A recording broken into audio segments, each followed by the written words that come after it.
喂，各位街坊老友記，我係灣區判官啊。喂，灣區租屋市場又出新嘅玩法，你冇聽錯，連門口都冇踩入去就咁簽約。大灣區租賃市場持續火爆，第一季深圳新房網簽銷售套數年增75.1%，反映出該區域居住需求強勁。聽講而家嘅租客一打開手機 App 就能睇到心儀房源，全景 VR 睇房，線上雲簽合同，省時又省力。聽起上嚟好爽，但係背後可是隱藏住坑坑洞洞嘅陷阱。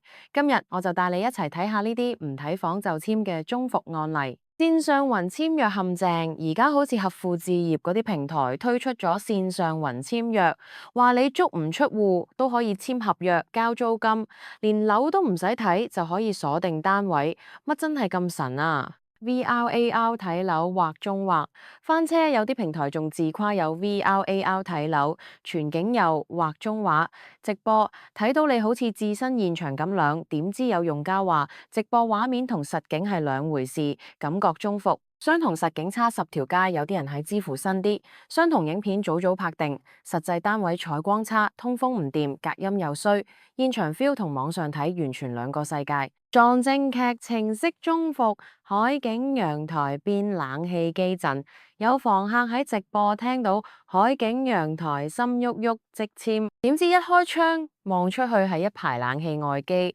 冷到個心都涼晒耐。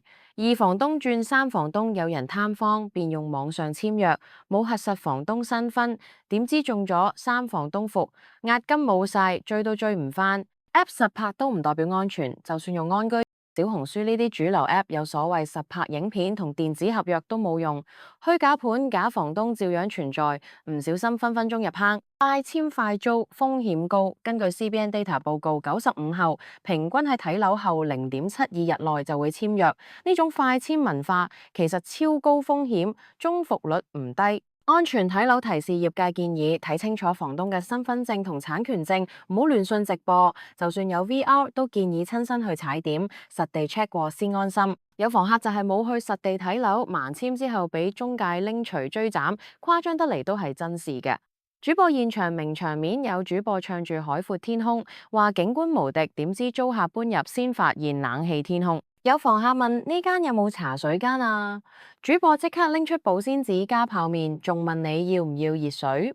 小貼士嚟到灣區，先簽約再睇樓，真係一簽走天涯。check 證件記得睇清楚房東身份證、產權證，踩現場線上睇完都唔好偷懶，要人肉踩點先安心。讀清楚合約條款，唔好劃水，唔熟唔簽。正所謂唔睇先簽，簽完先知冇得退。想做快簽王，不如做個慢睇神先啦。Like, share, subscribe.